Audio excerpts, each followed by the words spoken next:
Sampahan po ng kasong sibil sa Korte Suprema ng Lawyers for Commuters and Safety Protection ng 4 na mambabatas ng Quezon City.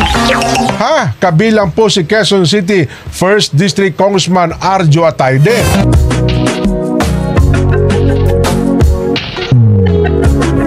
Nadismaya naman si Quezon City Mayor Joy Belmonte nang hindi pinaalam sa kanya ng mga Quezon City congressmen ang proyekto na wala naman sa drainage master plan ng lungsod.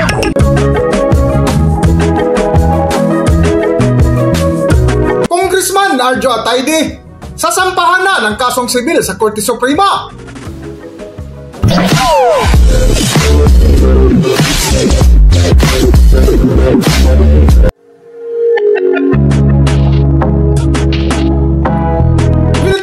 Philippine Celebrity Broadcast. Ilang linggo na nga matapos itanggi ang pagkakasangkot sa kontrobersya ng maanomalyang flood control projects ay spotted si Congressman Arjo Atayde na namamahagi ng tulong sa kanyang mga nasasakupan sa Quezon City. Sa isang Facebook post nga noong Sabado, September 20, 2025, bago ang isinasagawang rally protest noong September 21, 2025 laban sa matinding korupsyon ng maanomalyang flood control, ay makikitang nagkaroon ng relief operation ang actor politician para sa mga biktima ng baha sa barangay Bagong Pag-asa at Project 6 dahil sa matinding pagbaha. Ngunit hindi ito nakaligtas ng ilang netizens na isa nga dito ay nagpost pa ng video sa social media sa kinasangkutan ni Congressman Arjo Atayde ukol sa isyu ng flood control. Arjo Atayde, nakonsensya siguro sa mga pagkukondina sa kanyang sinasabi na nagnakaw daw siya ng pera, nakumuha daw siya ng pera sa flood control project na bilyon-bilyon yung nakuha niya, na madami siyang mansyon. Yung nanay niya si Silvia Sanchez ay nagpapatay ng mansyon at saka mayroon pang private resort, may jet ski, may yate. Ngayon namimigay siya ng pagkain. Siguro na konsensya siya sa taong bayan sa ginawa niya.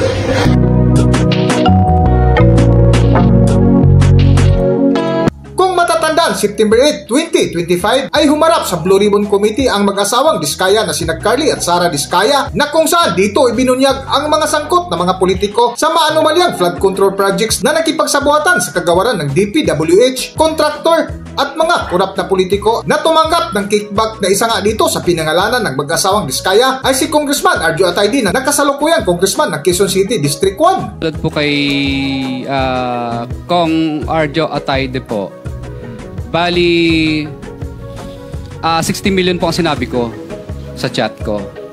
Kasi 60 million po yung pinababalik ko sa kanya. Pinababalik mo sa kanya? Na chat ito? Pera po. Na pera po. Na ibinigay mo kay Congressman Atayde, ganun ba? At sa tatay po niya. Sa tatay niya? Opo.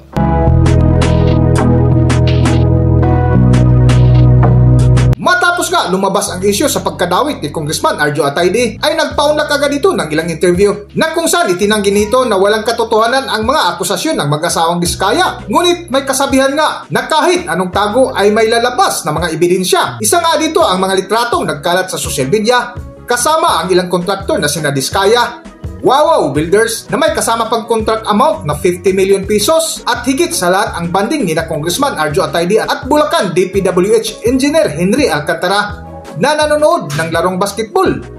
Para sa buong kwento, narito ating panoorin ang video na kung saan lumabas sa NIT 25 ang balita na kakasuhan na ng sibil sa Korte Suprema si Congressman Arjo Atayde. Narito ang video. Sampahan po ng kasong sibil sa Korte Suprema ng Lawyers for Commuters and Safety Protection ng 4 na mambabatas ng Quezon City. Kabilang po si Quezon City 1st District Congressman Arjo Atayde. Nadismaya naman si Quezon City Mayor Joy Belmonte nang hindi pinaalam sa kanya ng mga Quezon City congressmen ang proyekto na wala naman sa drainage master plan ng lungsod. Sa ulat ni Belmonte, 305 sa 331 na proyekto ng DPWH mula noong 2002 hanggang 2005 sa Quezon City hindi sakop po ng plano, at 170 dito ay may congressional insertions.